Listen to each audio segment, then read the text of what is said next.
Jamison West.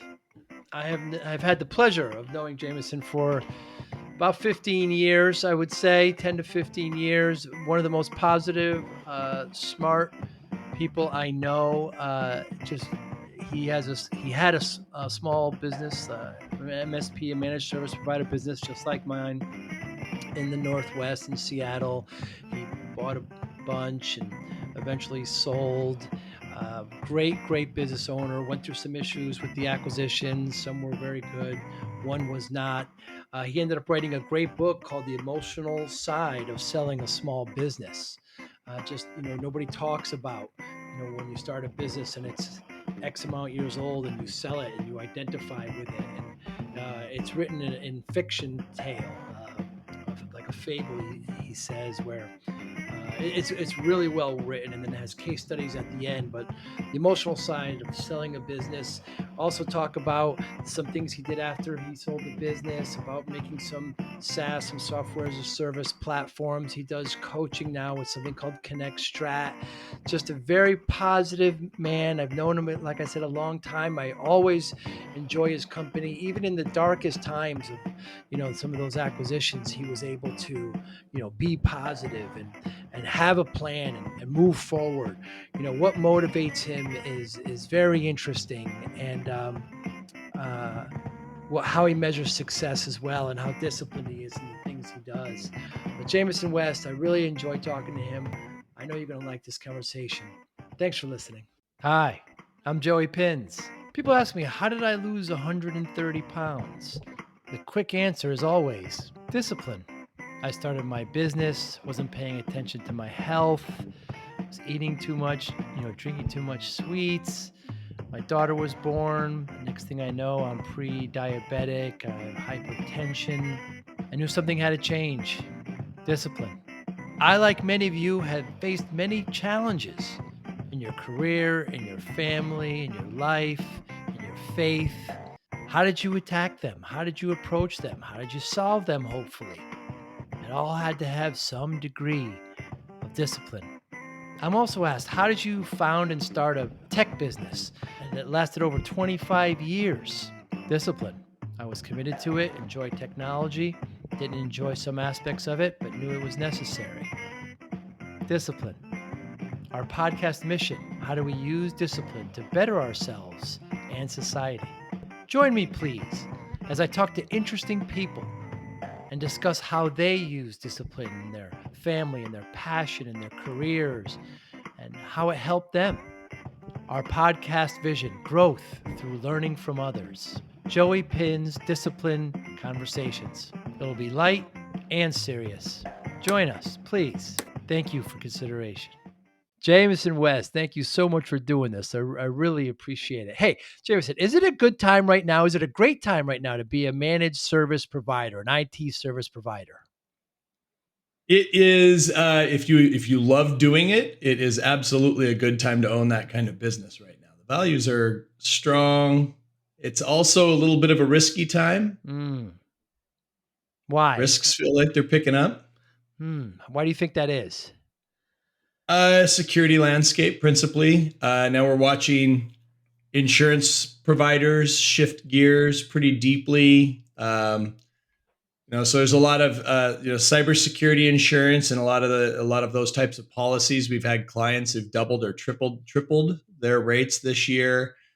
So the risk and security landscape is significantly shifted this year. But for those folks who are growing and profitable and doing well, it's kind of exciting, kind of what's happening to valuations, and there's just a lot of money out there right now. So that's interesting as well. It's a shift. It doesn't look like it did 3-4 years ago. That's for sure. Yeah, it doesn't look like when we started. When did you start your Seattle? Yeah, when did you do this? Walk us through it. 1995. Yeah. It was a minute or two ago. Yeah. It was a while ago, and it was really, I was offered the opportunity to do some consulting, and I had to send an invoice, and I put Jamison West Consulting on it, and I was a one-man band, but it was very exciting because I was delivering value. It was more consultative than turning a screwdriver, right? But Mm. ultimately, as that started to grow and there were more clients, we had to get into a different level of support in terms of kind of scaling out, direct support services as opposed to just consulting. And that became the advent of the MSP side of the business, which I was a little on the early side or in line with the early folks who were kind of making that move in the early 2000s. Yeah, and you're in Seattle at this point with some very, very big, you know, soon to be tech giants in your backyard. Yeah, it didn't impact. Actually, it was healthy for my MSP from a client perspective. A very, very entrepreneurial city, lots of startups, some great business. Like I remember going into, you know, Y2K, the dot com boom, all of those things. I got to participate in some way because I was right in the midst of this tech community. What was complicated about being in the heart of Seattle, and we were right in the heart of Seattle, Hmm. um, was attracting and retaining strong technical team members. When Mm. Amazon's like, I'll pay that guy $250,000. And it was like, oh, Right. great. Thank you. Because I can't afford that. But Right. it was a struggle. We really had to attract people through culture and other means because we had some significant employers right there in our backyard. Yeah, that's interesting. I didn't think about that as an employee share, more of a that they could be prospective clients or their departments or even the vendors that work with them could be clients. But yeah, the staff share, how difficult it was to attract talent with Amazon and these big dot coms in your back. How would you entice employees to come work for a smaller kind of startup like yourself? Yeah, I think principally it was really culture. Folks wanted to. Amazon had a reputation. They paid more than most, but they had a reputation of really burning people out in about an 18-month time frame. You Uh, could make a lot of money, but it was not a pleasant experience for most. It was exciting for a couple months, then it got hard, and then it got impossible. So they tend to burn people out. Microsoft was stronger depending on what the work was, but the techs were still, as a huge corporation, you weren't able to make a difference or impact people. So it hmm. was really our purpose and culture. I think that, people felt like they were making a difference, going into small businesses, actually noticeably making changes that mattered. But it was very, very difficult to feel that way in these huge enterprise tech companies. Because now we can, with the technology where it is, they can work from home. There's so many incentives to give them. But back in the early 2000s, it really wasn't there at that time. So you didn't have that on your side as well. Yeah, absolutely. It was everybody had to be physically in place. We were fortunate to, as we grew, we had a really pretty nice office. We were right there in kind of the Ballard community, and Nice. actually technically the North Queen Anne community of Seattle. So it was really a nice digs, nice place to be. And we tried to take care of our people. We just couldn't afford to pay what some of the big boys paid, but we did a lot in that regard. Yeah, I mean, from a client perspective, like I said, there was a lot of business to go around. Some other great IT services firms in the city. Um, so there was always competition, but there wasn't a singular monster that was dominating the city. There were a lot of folks like Arterian, similar size, and it was healthy. Most people got along. It's a unique thing about our industry, right? It just Mm. feels like there's this co-opetition kind of mindset and friendliness. We usually tend to play well together, and so it was nice from that regard. Yeah, I think that's fairly true. Managed service providers generally, even especially with the peer groups, they really only if the vendors and distributors can take examples from us MSP Yeah, how to behave with competition, because oftentimes they're not nice to each other. no, not as much. No, definitely not as much. And so it got to a point where you merged, you acquired. Yeah, in 2010, so I, Brad Benner owned an MSP, great guy. Met him at a SMB Nation in 2006. I was actually just very recently talking to Harry. I mentioned the same story. Met Brad Benner. Actually met Harry, Arnie, and Arlen all on the same day. So kind of Wow. like whoa, all these people at this place, and now their stories have really shifted. Right, Okay, lots happened with that entire group. so if we list, so Arnie Bellini was the CEO founder of ConnectWise. Arlen Sorensen, founder of Heartland Technology Group, which is now owned by ConnectWise, called Evolve. Yep, absolutely. And then Harry, who founded SMB Nation, big author in the Microsoft MVP space, Right. and then Brad, who owned a smaller MSP in town, and he and I became fast friends.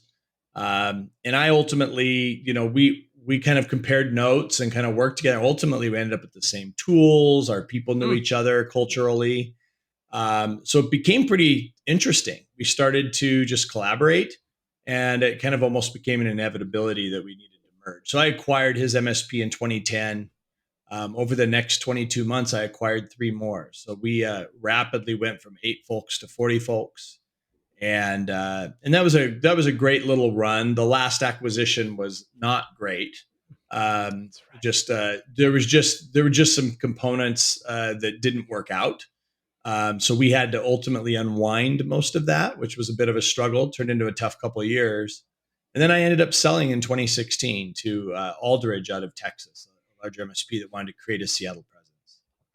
Yeah, very cool. And I know Brad is great guy. Haven't seen him in a while, but yeah, great. He's in Germany. Is that correct? He's still there? He's in Germany, and Yeah. we just, he went on after I acquired his MSP. He moved to Berlin. He's Yeah. still in Berlin, but he moved to Berlin, and I worked with him still kind of on some projects. And ultimately, he came up with this idea to do customer satisfaction surveys, a software platform. And I took the CEO role, kind of as a fractional CEO. I was working on some other projects at the same time. And we just sold that Smileback announced it in December, just about a month ago, to ConnectWise.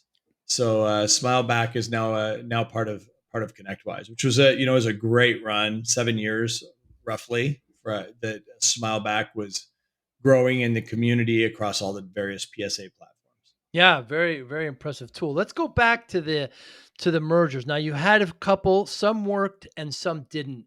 What advice can you give to not just MSPs but businesses as well when they're looking to acquire, companies and to, add on to their P&L?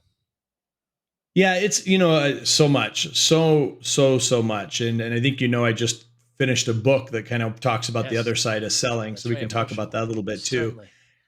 Certainly. From the acquisition side, due diligence, due diligence, due diligence, due Mm, diligence. It's all the it's all kind of covered in there. I would say that the our due diligence process got pretty strong over the course of those 4 acquisitions. The hardest thing, and we did there were a couple misses, but we had legally covered ourselves for those couple of misses. They mm, were misses because there was some data that was not evident, mm. but we had kind of covered ourselves legally by meet gap accounting principles, all those good things. The other thing I would say about due diligence is that it's extremely hard to do due diligence on culture, which again was so critical and really anchored our business. And it was hard to have our company plus 4 more under one roof in a 22-month time frame. Right. So in our coaching at ConnectStrat, we talk about that a lot. It's an example I use of how do you blend cultures? How do you ensure that everybody's behaving in a way that's in a high level of alignment with the business? My recommendation from an acquisition perspective is that you get very, very clear on what you can't assume that just because somebody's a good engineer or a good account manager or a good VCIO that they have the cultural match to your organization. Mm. And that was a realization we had as we started to go through these acquisitions. Some folks that we'd hoped would work out just didn't. And it was mutual, right? Just it has to be a strong culture fit. And that's a very hard thing to understand before you get into it. Yeah, certainly. We had similar, histories, and one of the companies that we acquired back in the late '90s, the owner came on for a year, and 3 or 4 months in, decided he never really wanted to sell his company. So then you get into this situation where and then it gets sticky. I mean, I remember during those times we talked a lot, and it was tough times. How do you do a culture examination? I mean, it's such a intangible thing. It is. Well, I think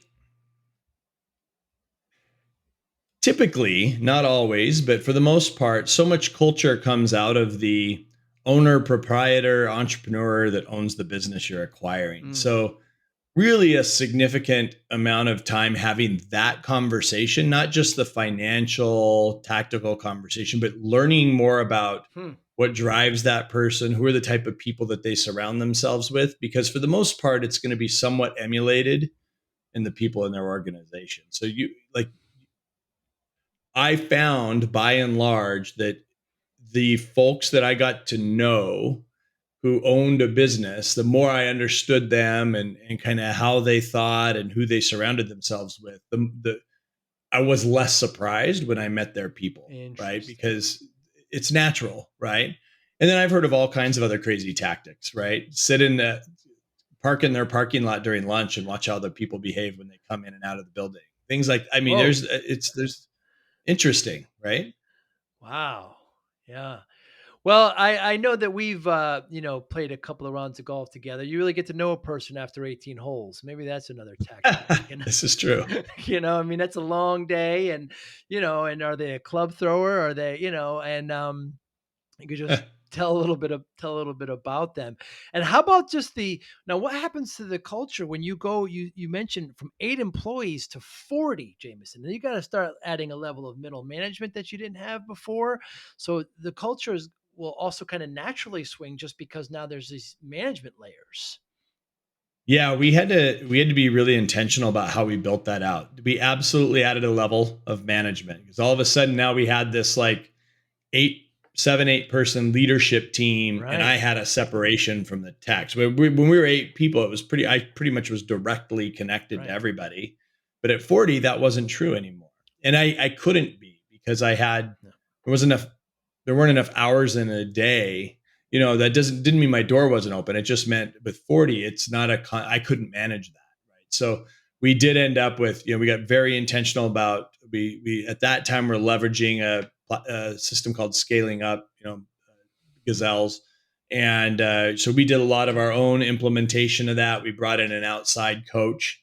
And ultimately, we had to really quickly set up our accountability chart in a way that created clarity for what everybody was doing in the organization. But we also, that didn't clean up people who were in a culture fit. That's all about right seats on the bus. We had to get the wrong people off the bus. And it was a Mm. far more difficult thing to do. Um, Ultimately, a friend of mine who was in my Evolve group, then HTG group, had what he called a culture guide, and it was all about the kind of expected behaviors, emotional behaviors, the expectations of the team. Hmm. And I borrowed that, I rewrote it for our culture, so a lot of it stayed pretty intact. Some things needed to be changed, and ultimately sat down for an hour and read this guide to the entire staff with instead of it being a soft kumbaya conversation. It was a little bit more of like, this is my company and my expectations. I don't speak that way, but I had to in that moment. Mm. And a few people never came back, left the meeting and never showed up again, which Wow. scared me, but was the best possible thing that could have happened. Other folks who were there came up later and said, I was about to go. The right people left. Hmm. So I was nervous, but it ended up absolutely being the right thing. So you get a couple of folks who are just not aligned with the culture, kind of bad apples in the sense of just disrupting your internal culture, not bad people, just in terms of your Of course. internal culture. And that change really allowed us to recover in a super positive way. We struggled 20, I would say the year after those acquisitions is 10, 11, and 12. So 13 and 14 were really rough years for the business because we were impacted financially. We lost some people. We had to roll out some clients that from that last acquisition. And ultimately, though, we did very well starting kind of late 2014 all the way through 2015.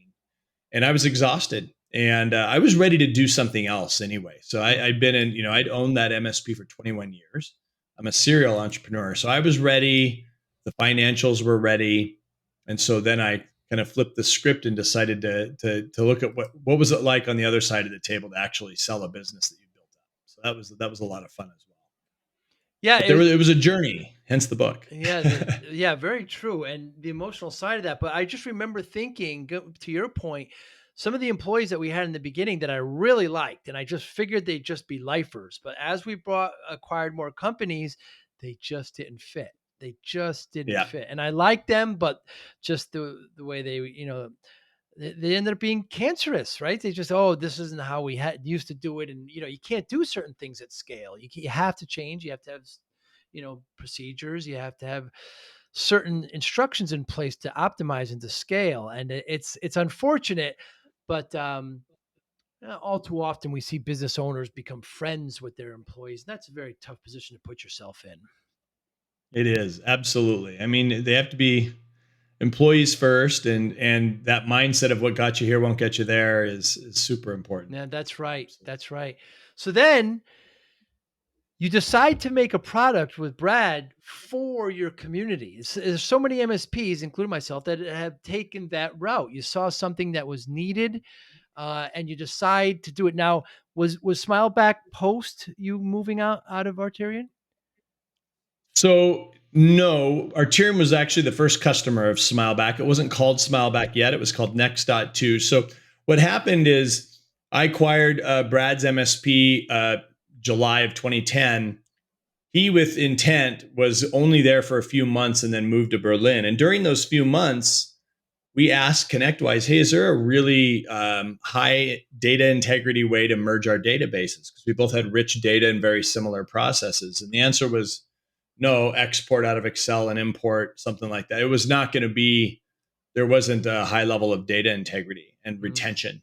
So that was unacceptable to Brad. It was very detailed and high quality work. yes. So he said, don't talk to me for a month. And he went in some dark room and he came out with like this flawless integration process between our databases.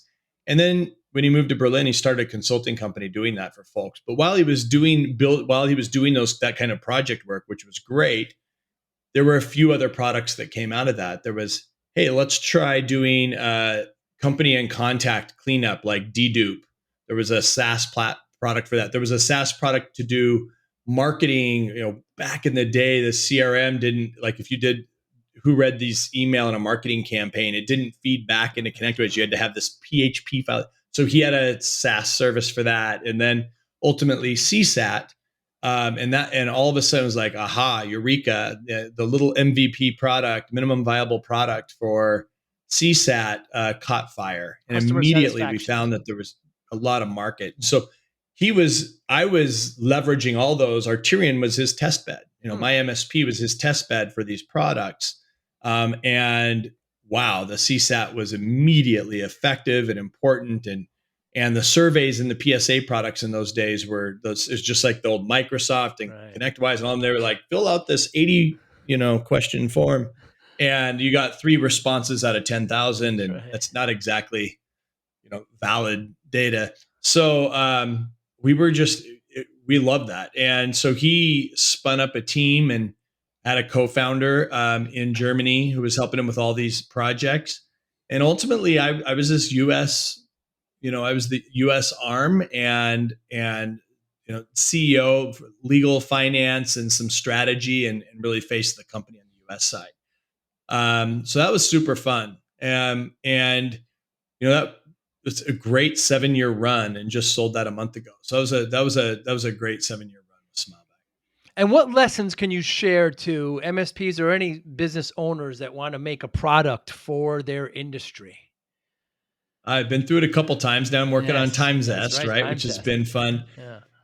So a couple things, there's so many of these SaaS products that are out there servicing our industry came out of it, came from an MSP owner, right? So it's so first thing is test, test, test. I've seen too many people invest everything in something that they believe the market needs just to find out they don't. So the two words I would use is, one is MVP, minimum viable product. Mm. Pretty common nomenclature out there, but one that Brad really pounded into my head, which is like, we're not going to build all the features. We're going to do the absolute minimum we can to be of high value and make sure that the market wants it before we invest the time, energy, and money to make something more complicated. It becomes more expensive. And you can outpace the sales with complications and investment if you're not careful with a good MVP. So Smileback was very simple for a long, long time. It's become a robust, very robust, complex product. Not robust from a client perspective, but from a back end perspective with the reporting. We've added NPS, all these other components, right? But it started very MVP. Same with Time Zest. It has become a very robust product, but it started as a very simple scheduling tool. And now there's significantly more features. So that's one thing. The second thing is have clarity on what product market fit looks like. So product market fit is so important. And that's that, if you can sell one, maybe you can sell 10. If you can sell 10, can you sell 100? And once you sell 100, it's that pivot where instead of you having to push somebody to take your product, people are asking it and pulling it from you. We've heard of you. We need that. When can we get it? Please, take my money. When that pivot happens where you're not having to push and they're starting to pull, that's kind of when you've identified product market fit. And that's where the whole kind of mindset towards investment and growth can begin to take place. So I would just caution people to really think about those. There's some incredible resources out there. I just read something that said there were about 10,000 SaaS companies a decade ago. There's about 170,000 SaaS companies now. Wow. Expected to be over 1 million SaaS companies in another decade. So the acceleration of these small software as a service platforms across all industries, it's prolific right now. So just find a problem that hasn't been solved, and it's amazing. It's amazing what can be done. Yeah, absolutely. We talked earlier about, is it a good time to be a service provider? And, Jamison, when we started, we had to pull hardware into our closets and, put up an Exchange server and do all this stuff. Now there's so much SaaS out there, you don't need a closet anymore. No, those days to me are very long gone. So there's some elements that are a lot easier, right? I mean, I would never today. I'd be a pure cloud and security provider. I wouldn't play with hardware. We actually stopped. We'd made a strategic decision. We didn't complete the execution of it, but we were well into the execution. We made a strategic decision in 2014, 2015 to stop selling hardware. A long time ago, right? And we were done. Like, get a Surface from the Microsoft store and everything else goes in the cloud. We're done, right? Pure Microsoft Cloud, Office 365, and now Microsoft 365 with all the identity management and everything else in the cloud. It's like, but now you have a traditional provider who did grow up with servers and hardware and workstations, and that was their principal competency. They have to go learn a completely new set of technology, right? So for me, my shift from that to cloud services was not a problem. I get it. I'm a SaaS guy. I love it. Now the shift, we've done that. People have ingested that. They know it. So people know cloud services. Now it's security. And because I haven't been in the game as a service provider for a few years, I'm on the vendor side and the coaching side now. I'm not as deeply ingrained technically in the security world. It would be very, very, I'd have to take a year to learn how to become an MSSP, right? Even though I wouldn't be the tech in it, I would have, it's another big pivot in our world. We move from T&M to managed services to cloud services. Now it's cloud services to security services. Yeah, So you just see these big shifts in our industry over the last 25 years. And this one's significant. it sure is. And back then in the mid 2000s, by the way, you and I were the only holdouts for the Windows phone. That's right. I owned one iPhone for about 3 months and it just did not work. So I had to move on to. And now they've got. Do you have the new Windows one, the little tablet fold thing? I've seen that. Well, it's an Android operating system, but it's Windows. It is, Yeah, but it's a yeah. It's a Surface Duo or Right. whatever. Yeah. Yeah, and it rotates. Yeah. So you sell your business, and you wrote this great book, Emotional Side of selling your small business, and it's great, Jameson, because you write it in fiction, where you have these quote unquote fictional people and what their roles are and what happens and how it transforms and how it progresses. It's done really well. Talk about why you did that. Oh, sure. Yeah. So, I think on the buying side, I call it the good, the bad, and the ugly, right? Like the first one with Brad was I didn't go through a lot of emotional turmoil. I was just excited. I got ramping. The last one almost sunk me. That was very Mm, difficult. But ultimately, where I realized my key vulnerabilities were in the sale of my MSP. And it was way more involved than the acquisitions, at least for me as a seller. For a lot of reasons. And I wasn't prepared for it. I mean, my identity was tied up in that yeah. business. My, my, the way I communicated and shared and invested in the business was all put on pause during the process, which challenged my integrity. Hmm. Um, there were a lot of, there was a 24th hour contractual dispute that almost I feared for a moment was going to seek the deal, and I lost significant sleep over it. There were just these things that happened that I was like, wow. Everything I read and heard and the research I'd done talked about the legalities, the finance, the due diligence, the value, all of these, the contracts, all of the components about like what it looks like to sell a business. None of it talked about like how to all the emotional challenges you were going to run in during the process and how to mitigate those challenges or deal with them or prep yourself for them. And so I felt like something like this was needed.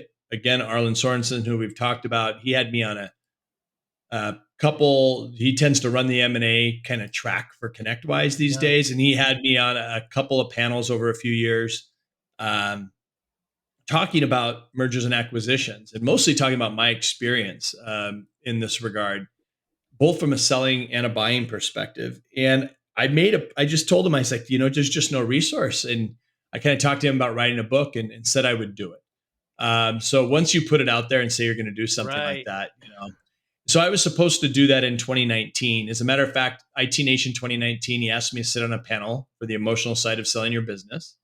He goes, you could bring a copy of your book. And I kind of laughed and said, yeah, there's no book. And then what happened, it was about a little over a year ago.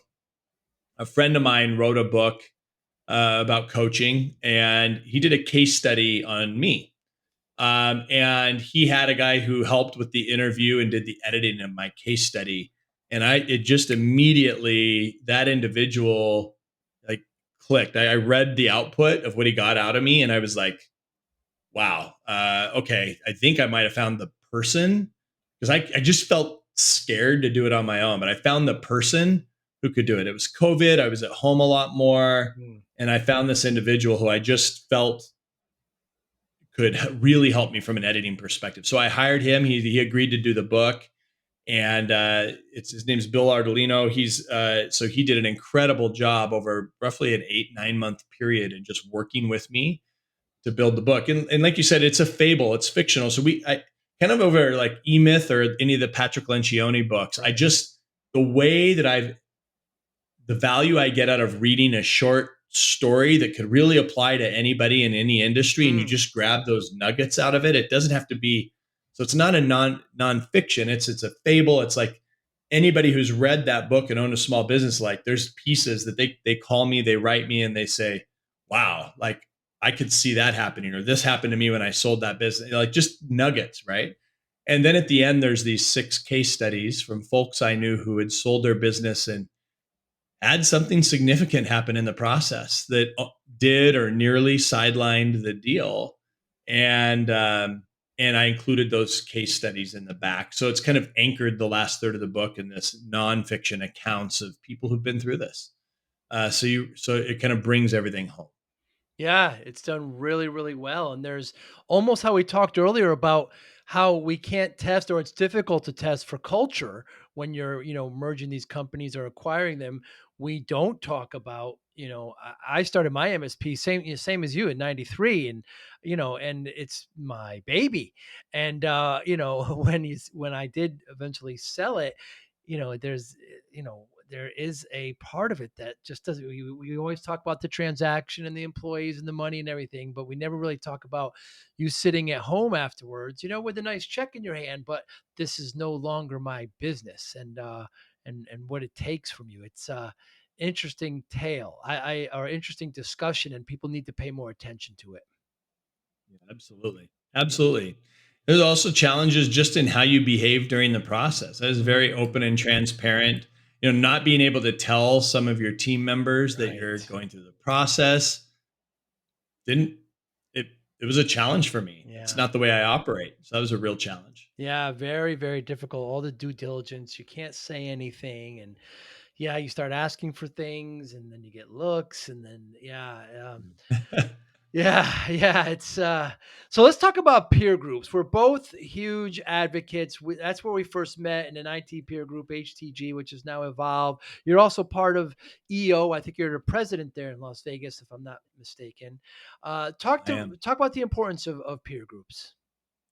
Well, for me, uh professionally, and then even with EO, I would say personally, heavily, you know, it's not like we stay in school all the way through our professional careers. Some of us get credits for certain industries or whatever, but from a leadership perspective, and just operationally, not feeling alone at the top of the mountain kind of thing, for so many reasons, I have had just tremendous value from the peer groups that I've been part of. Yeah, I will never. I'll be an EO for the rest of my life. Mm. I always called HTG my kind of pocket MBA. I thought I knew a lot about the MSP world. Turns out I did know quite a bit, but oh my goodness, there's no way, you put, 10 people in a room and all of them are at least as smart as you, if not smarter, and you trade ideas and everybody grows together. And that's amazing. So I love that for the industry kind of business focused peer group. So we really started to ingest best practices and improve the business. EO is very similar. There for me, EO is a little bit less about business. It's more about personal, my individual professional growth, leadership abilities, because we're in different industries, but in the same city. Um, Huge support. I've been almost 10 years in EO. I started in Seattle and now I'm in Las Vegas, like you mentioned.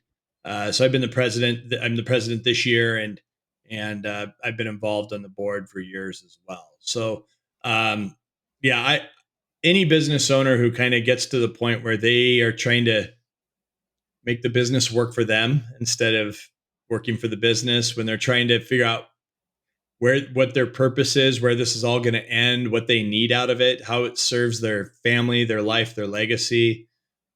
Yeah, that is. You have to have a community, and some people find that in a few other places, but for me, the peer group is the way to go.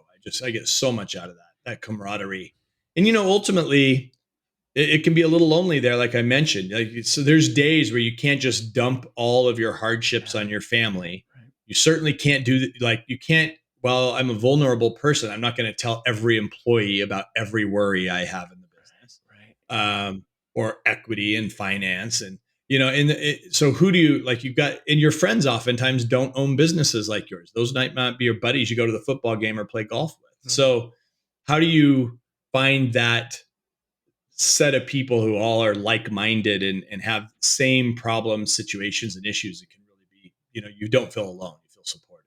That's super critical, while at the same time just getting better and stronger at your craft, right? And that's a huge component as well.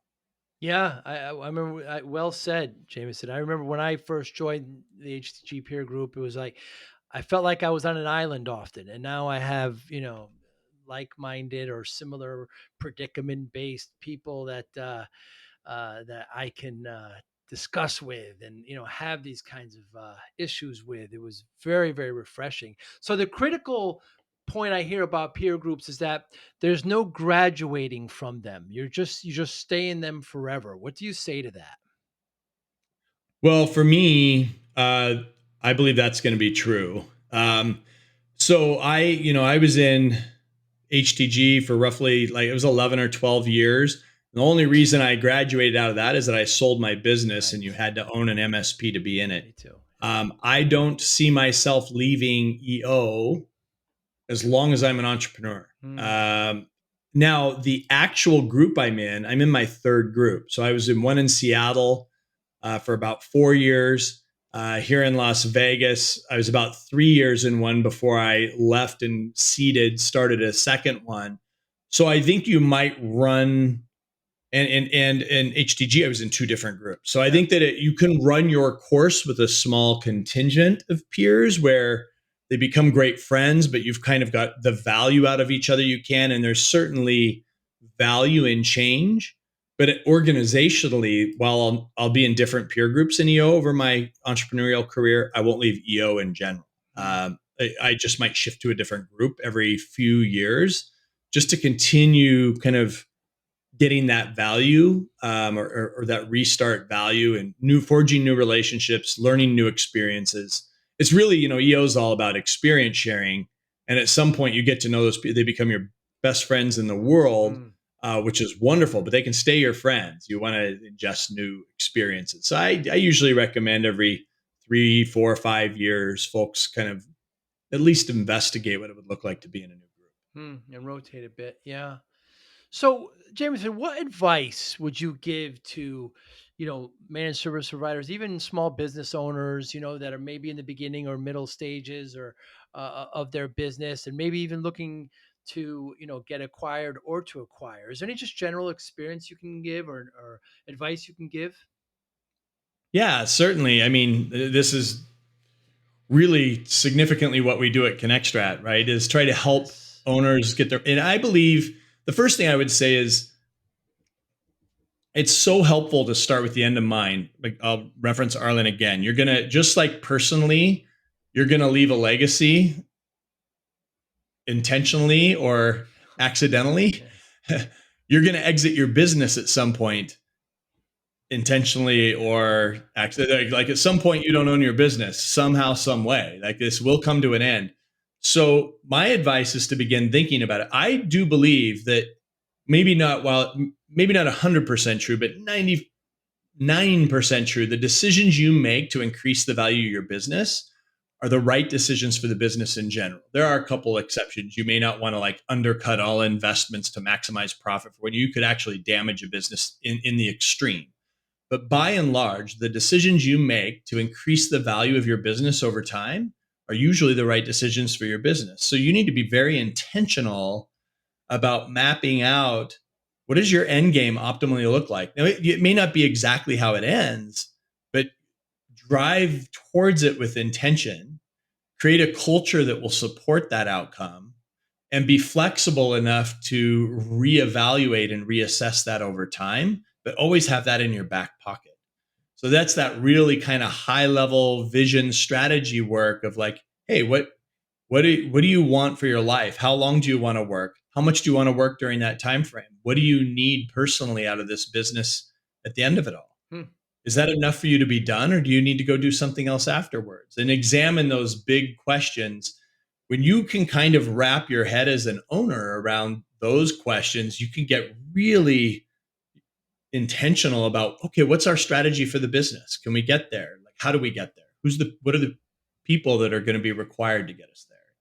And it's amazing how many folks come to us for coaching and have not, maybe have a little seed of that in the back of their mind, but they've not really done the work. And and that clarity that comes is just, it's you exhale, right? A lot of weight comes off your shoulders. It's like, okay, now I know what I'm doing. I know what I got to do this year. Let's go get it. Hmm. And that's really important. Not everybody, and I'm not suggesting everybody needs to sell in 4 years. It might be, hey, I want to keep this for 10 years and have my kids take over. Great. Like, how do we set that up in a way that maximizes things for you and for them, right? And get really intentional about it. And these are some of the things you do with your Connect Strat group.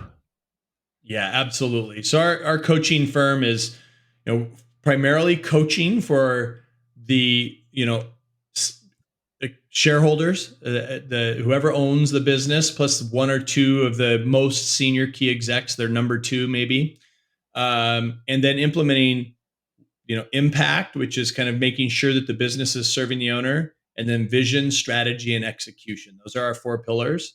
And so it really kind of goes from very, very high level legacy work, vision work, down into what's your strategy to execute against that vision, and then how do you execute? What is their 1 year, 1 quarter, 1 week? What does that plan look like? And how do we get everybody aligned and just driving towards that North Star? And not doing it in a vacuum of what the owner wants, which is, I think, where a lot of firms make a mistake. They start just, hey, leadership team, how do we, what's our strategy? That's, you can't start there. You've got to know there are a lot of questions you have to ask before you get there.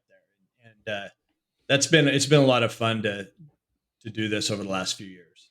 And similar to peer groups, it's very difficult to work on your business when you're in your business day to day. The peer groups take you out of it, so you're away from it, so you can work on it. It's similar to coaching, like what you do. It takes you out of the day to day and looks at it from a high level and starts looking forward as well. That's why it's just so necessary. Yeah, absolutely. It's nice to literally be physically out of the office, but we certainly want people mentally out of the office, right? So it's like, how do you just, if you leave most business owners to it, and they don't block and tackle time to do this type of work, they just have a job in the business doing the tactical all day, every day, and they never see the forest for the trees. And that's something we need to help them do. Kind of get out of the box and look at the big picture.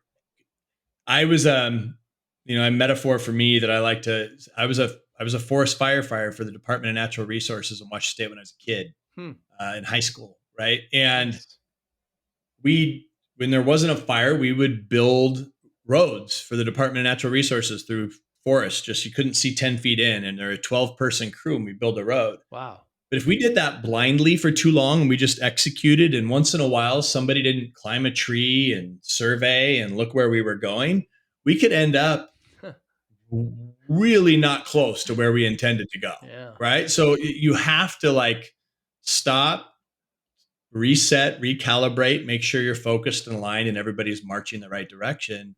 Otherwise, you end up in the wrong place. And so it's just an important thing to do in your business as well. Absolutely. And what advice, Jamison, can you give to these vendors that want to work with MSPs, that want to have the MSPs be their sales arm because they want to get to the MSP clients? We see good and bad examples of that. But what do you look for? What advice do you give to vendors to work with MSPs? It's interesting, because there's the two types of vendors I see. There's sell to and sell through, right? So SmilePack was just a sell to. We were never seeking MSPs clients. MSPs were our clients. Interesting. And to date, that's true of TimeZest as well, which is my other company we haven't really talked about, right? So I'm a co-founder at TimeZest. We do scheduling for MSPs. And it's, first and foremost, I'd go back to constant client feedback. And we leveraged, both at SmilePack and at TimeZest, a very transparent roadmap. We were very open with allowing people to freely create requests and feedback on our roadmap so that we could respond. We listened to our clients, transparently listened to our clients, our customers, and our platform's been built not 100%, but very significantly. Like, our product direction and product management work has been built off what is it that our core client wants. And you can't, the problem with some of these sell through companies is they begin to focus on their customers and they forget who their core customer is, right? And then all of a sudden you lose the whole batch if you lose your core customer. So if and when we do sell through with TimesS someday, what will be critical and important to us is that becomes really, it needs to be good, very, very good, but we can't lose focus of who our core customer is, which is our MSP base, right? Always listening, investing in the customer success arm, making sure that we're quick, ultimately. And then we've had a number of conversations with other vendors who are entering the space. I was fortunate enough to, be a judge again on the Pitch It, with the Pitch It contest for ConnectWise, which was a lot of fun. And talking with some folks who are kind of getting out there into this world. MSPs are trying to simplify, but with all these SaaS platforms, it's getting more complicated. So real simplification, integration, making life super easy from a billing and support perspective for these folks is so critical. So always places that we are super focused on. Yeah, I think it's got to be a win-win. I get to talk to a lot of vendors, and oftentimes they're just so interested in the MSP's customers, like you said, they lose track of who the first customer, the most important one Yep. is. A lot of Can't do that. MSPs won't even let them ever see their customers.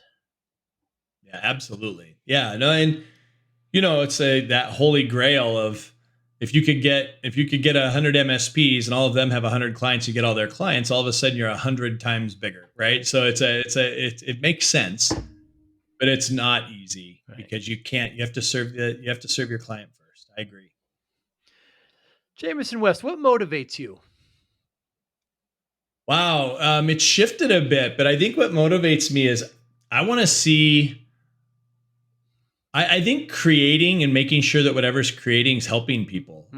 What's been really exciting, it's funny because TimesZest and ConnectStrat are very different animals. One's a very specific SaaS platform that does scheduling, and then on the other side we're coaching. But in both cases, we're solving problems and we're getting very, very, very creative in what we're building. So ConnectStrat, for example, there's the architects out there, Patrick Lencioni, Simon Sinek, all these greats, Jim Collins, who have all these great ideas. And there's a handful of folks who've kind of condensed all of those learnings into a system or a platform or a set of teachings, that they can coach clients to help them run their business better. So we've leveraged that opportunity to get very, very creative to create what we believe is the best system out there for the IT services community.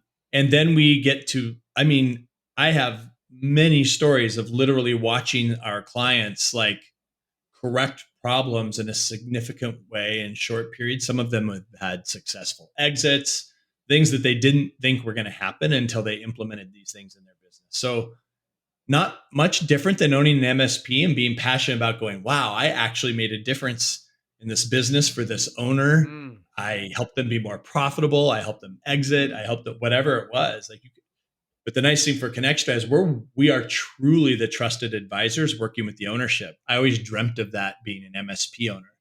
It's been very, very difficult. You're kind of relegated to vendor status, and everybody's trying to get to that really super high VCIO seat at the table, trusted advisor place. And at ConnectStrat, we're fortunate enough to start there. So that's been powerful. Times that same kind of thing. It is a monster problem that nobody solved in our community. And it's been solved elsewhere. You're familiar with Microsoft Bookings or Calendly. Some CRMs have some scheduling built in, but our community didn't have a solution. It's a massive problem. And it was amazing how fast we were able to, identify, solve, and execute against that problem.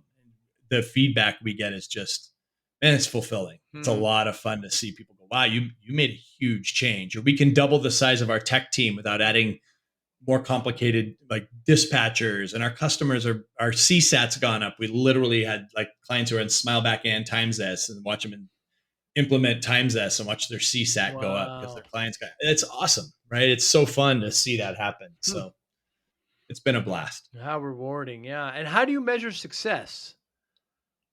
How do I measure success? Personally, this is just purely personally. It's not company success. My personal success is, I want to, it's really balance in my life, I think, is I've been spread pretty thin this last year with Smile Back the book, Times S Connection. I had a bit much going on. So I was intentional about finishing the book and assisting with the sale of Smile Back. I've simplified my life a little bit, and success for me is just it's really measured in happiness and balance. So that I feel like I'm, like you. We've sold our MSPs. Our age starts with a 5. It doesn't start with a 3 anymore. And and I think what I value, and where I want to be for the rest of my age, it doesn't look like it did 20 years ago. Hmm. And I don't need a bajillion dollars. I don't need. What I need is balance and happiness in my life. So that's what fulfills me. That's what inspires me, and that's you know there's just a lot of good to spread out there. It's been a wild couple of years, and it's been fun to watch. I've seen businesses get absolutely crushed and then recover and come back. I've seen others thrive. But it's been such an interesting couple of years to see people personally make decisions that were better for themselves Hmm. over this lesson. They call it, you know, people aren't going back to work. Everybody's changing who they are and what they do. The Great Resignation, and I think I think most of that's been driven out of people really self discovery, figuring out what they want and doing what they want. It's been a pretty positive thing. Well said, Jamison. One of the greatest things I appreciate about you is your optimism and your positivity. Even I've known you for a while, and even through those difficult times you talked about with that last acquisition, you were still able to have a smile on your face and say it's something we're going through, but we're going in the right direction. And I've only seen you miss a putt once or twice, but when that happened, you didn't get too angry. You stayed positive, and I really, really like that about you.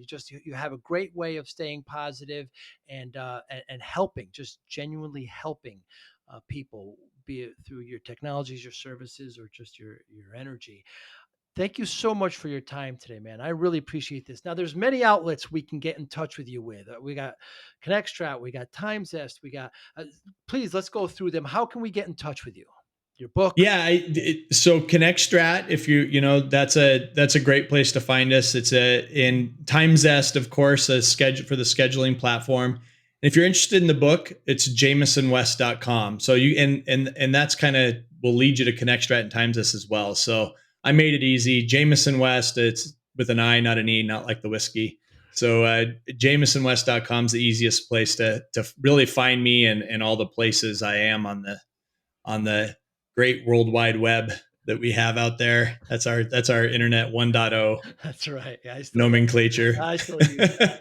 And that'll be in the show notes as well. Jameson, thank you so much for your time. I can't wait till I see you the next time. It'll be soon, I'm sure. And maybe we'll have some Jameson to celebrate. Perfect. You be well, All my right. friend. Thanks, Joe. Bye now. Appreciate it. Thank you. Thank you for listening and or viewing Joey Pinz Discipline Conversations. Please share this episode with one or two of your friends who you think may benefit from the episode. Our website, www.joeypins.com. There you'll find lots of resources and you could join our mailing list. Please follow us on all our social media, Instagram, Twitter, and Facebook. Podcast information, the video version of our podcast is on YouTube. Please subscribe. Audio is on all major podcasting platforms. Please follow them. And if you like it, please consider giving 5-star rating. Would really appreciate that. Would you like to financially support the podcast? You can go to our Patreon site. Consider $5, $10, or $20 a month. There's all kind of plans that we have there. There's like a one-time payment. What is this podcast episode worth to you? $25, $50, $100, $500, $1,000, $5,000. You be the judge. You can go to our PayPal account to do that as well. Thank you again for listening or watching Joey Pinz Discipline Conversations.